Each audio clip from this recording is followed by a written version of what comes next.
Good morning students. How are you all? Today we are going to start new chapter number 18, No Place for Us. अब ये जो chapter है उसका जो heading है No Place for Us, यानी उसका मीनिंग क्या होता है, यानी हमारे पास रहने की कोई जगह नहीं है। तो बच्चों ये चैप्टर में हम कुछ लोगों के बारे में पढ़ेंगे जिन्हें रहने के लिए बहुत सारी परेशानियां उठानी पड़ती हैं और वो कैसे मेहनत से अपने घर को चलाते हैं। So let's start with a short story, right children? Okay, this story is about Jatreya bhai. Jatreya भाई करके एक पर्सन था, उसके ऊपर ये स्टोरी लिखी गई है। Jatreya bhai was sitting at the door with his daughter Jimli. उसे एक लड़की थी और उसका नाम था Jimli. They were waiting for Siddhya. It was almost night but Siddhya had not come home. Siddhya जो था वो उनका बेटा था और वो घर पे नहीं आया था। 2 years back Jatreya's family came to Mumbai from Sinduri village. ये जत्रेया भाई जो थे उनकी फैमिली सिंदूरी विलेज से मुंबई शिफ्ट हुई थी 2 साल पहले। Here they only knew the family of distant relative. With their help Jatreya bhai began to repair torn fishing nets. अब यहाँ पे जब मुंबई में आए तो उनके पास कुछ भी काम नहीं था, तो उनके दूर के जो रिश्तेदार होते हैं उनकी मदद से उन्हें फिश नेट रिपेयरिंग करने का काम मिला था। But the money he got was not enough. उतने पैसे उनके लिए नहीं काफ़ी थे। दे हैड टू पे for medicine, food, school fees and rent for their house. अब मुंबई में रहने के लिए उन्हें रेंट पे करना पड़ता था क्योंकि उनके पास खुद का घर नहीं था। बच्चों की स्कूल फीस पे करनी पड़ती थी, खाना लाने के लिए भी पैसा लगता था। Here they even had to buy water. Mumbai में तो पानी भी हमें पैसों से लेना पड़ता है। Young Siddhya also had to work in the nearby fish market, fish factory to earn some money. अब उनका जो बेटा था वो बड़ा था थोड़ा, तो वो भी फिश फैक्ट्री में काम करता था ताकि उनकी इनकम से भी उन्हें कुछ मदद मिले। From 4 o'clock till 7 o'clock in the morning, he cleaned and stored the bags and fish and small fishes. अब वो क्या काम करता था? वो छोटी और बड़ी फिश को बाइफरकेट करता था और उन्हें साफ करता था। So he cleaned and sorted the big and small fishes. ये काम उन्हें फिश फैक्ट्री में मिला था। Then he would come home, take a nap and go to school in the afternoon.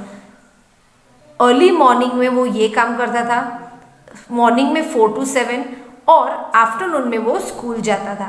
In the evening he would wander around the vegetable market, यानी वो vegetable market के आजू बाजू घूमता था और वहाँ पे कोई मेम साहब हो तो उसकी बैग कैरी करने का उसे पैसा मिलता था। So he would help some memsahib, that is a lady, to carry her bags or go to the railway station to pick up empty bottles and newspaper to sell to the kabadi wala, that is junk seller. Somehow they were managing their life in the city. और इसके बाद वो school से आने के बाद market जाता था, वहाँ पे लोगों की बैग्स उठा के पैसे कमाता था। उसके बाद वो रेलवे स्टेशन जाता था, वहाँ पे वो खाली बोतलें और न्यूज़पेपर को कलेक्ट करके कबाड़ी वाले को दे के थोड़े से पैसे लाता था। ऐसे करके वो लोग अपना घर चलाते थे। It was night, but Siddhya had not come home. Jimli was watching a dance on TV through the neighbor's window, but Jatreya did not like watching TV. अब सिद्ध्या रात को घर पे अभी तक नहीं आया था और जिमली जो थी वो अपने नेबर्स के वहाँ पे विंडो में से टीवी देख रही थी और जत्रेया भाई को टीवी देखने का शौक नहीं था। Here everything was so different that the day would pass running around for work, but the evening brought back old memories. यानी यहाँ पे पूरा दिन आप बच्चों देख सकते हो कि जत्रेया भाई की फैमिली है वो क्या क्या काम कर रही थी। सिद्ध्य जो था वो फिश को डिफरेंट करता था, उसके बाद वो स्कूल पढ़ाई करने जाता था, रेलवे स्टेशन पे से बोटल्स और न्यूज़पेपर्स उठा के उसे बेचता था, मार्केट में मेम साहब को वो बैग्स उठा के पैसे कमाता था। So this was the very hard life and a fast life which they were living in Mumbai. लेकिन जब शाम थी तब उन्हें अपने ओल्ड विलेज के दिन याद आते थे। Remembering old days. Jatreya was born in Khedi village in the middle of thick green jungle and hills. His people had been living here for many years even before his grandfather was born. अब जत्रेया भाई जो थे वो Khedi village में रहते थे और ये जो विलेज था वो कहाँ पे था, घने जंगलों के बीच था और उसके आजू बाजू हिल्स भी थे और यहाँ पे वो लोग बहुत सालों से रह रहे थे और उसके ग्रैंडफादर जो हुए थे बॉर्न, उसके पहले से वो लोग यहाँ पे रहते थे. There was peace in Jatreya's village but not silence. यहाँ पे बहुत शांति का जीवन था लेकिन तो भी आवाज़ थी. There were so many soothing sounds, the gurgle of the flowing river, the murmur of trees and the chirping of birds. यहाँ पे जो नेचुरल ब्यूटी थी, यहाँ पे जो रिवर्स था वो फ्लो करती थी और आवाज़ करती थी. ट्रीज जो हवा से हिलते रहते थे उसकी भी साउंड आती थी और बर्ड्स तो पूरे दिन चहकते रहते थे. So the weather, the environment was very very pleasant. People did farming. They would go to the nearby forest, chatting and singing together to collect wild fruits, roots and dried woods. अब ये लोग जो जहाँ पे रहते थे उनके आजू बाजू में घने जंगल थे, तो जंगल में वो लोग खेलने जाते थे, बातें करते थे, गाना गाते थे और उसके बाद वो लोग वाइल्ड फ्रूट्स भी कलेक्ट करते थे, रूट्स और ड्राई वुड को कलेक्ट करके घर पे लेके आते थे. While working with elders, children also learn many things. यानी बड़ों के साथ काम करते करते बच्चे भी वहाँ बहुत कुछ सीख गए थे. To dance together, to play flute and dhol, to make pots of clay and bamboo, to recognize birds and imitate their sounds, etc. अब इसके साथ वो लोग और भी बहुत कुछ सीख रहे थे, जैसे कि बड़ों के पास से उन्होंने फ्लूट बजाना सीखा, ढोल बजाना सीखा और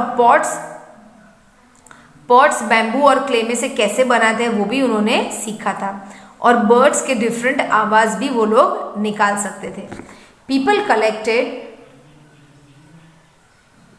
People collected things from the forest for their use. Some of those they would sell in the town across the river. With the money they could buy salt, oil, rice and some clothes. अब वो लोग क्या करते थे, जो जंगल से would लाते थे उसे वो लोग नियर बाय मार्केट में बेचने जाते थे रिवर के उस पार और उसके बाद वो जो पैसे मिलते थे उससे वो लोग घर की चीज़ें खरीदते थे, जैसे कि नमक, राइस और कुछ कपड़े. It was a village, but people here live together like a big family. अब विलेजेस में जो पीपल होते हैं वो लोग क्या करते हैं, सब लोग हिल मिल के एक फैमिली की तरह रहते हैं. Jatreya sister was married in the same village. People helped each other in good and bad times. अब विलेजेस में क्या होता है कि जो पीपल होते हैं वो हमेशा एक दूसरे की हेल्प करने के लिए रेडी होते हैं और जत्रेया की जो सिस्टर थी वो भी यही विलेज में मैरी करके वहाँ पे रहती थी. The Elder would arrange weddings and settle quarrels. जो बड़े थे वहाँ पे वो लोग झगड़े भी सुलझाते थे और शादी भी वहीं करवाते थे. Jatreya was now a strong young man. अब जत्रेया बड़ा हो गया था और एक यंग मैन बन गया था. He worked hard in the fields and caught fish from the big rivers. Jatreya क्या काम करता था, फील्ड्स में काम करता था, खेती करता था और रिवर में से फिश को उठाता और पकड़ के लेके आता था. He and his friend would go to the forest to collect fruits, roots and plants for medicines and fish from the river. अब वो लोग रिवर में से फिश कलेक्ट करते थे और जंगल में से फ्रूट्स, रूट्स और प्लांट के मेडिसिन कलेक्ट करते थे.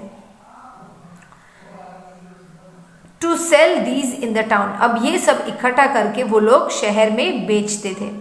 During festival time Jatreya would dance and play the drum with boys and girls of his age. यानी जब भी कुछ फेस्टिवल होता था तब सब लोग साथ में मिलके खेलते थे, गेम्स खेलते थे, बाद में वो लोग डांस करते थे और बहुत कुछ एन्जॉयमेंट करते थे. और जत्रेया भी बहुत अच्छे से डांस करता था, उसे ड्रम भी बजाना बहुत अच्छे से आता था. तो कुछ भी फेस्टिवल हो तो वहाँ के जितने भी लोग हैं वो इकट्ठा होकर साथ में फेस्टिवल एंजॉय करते थे.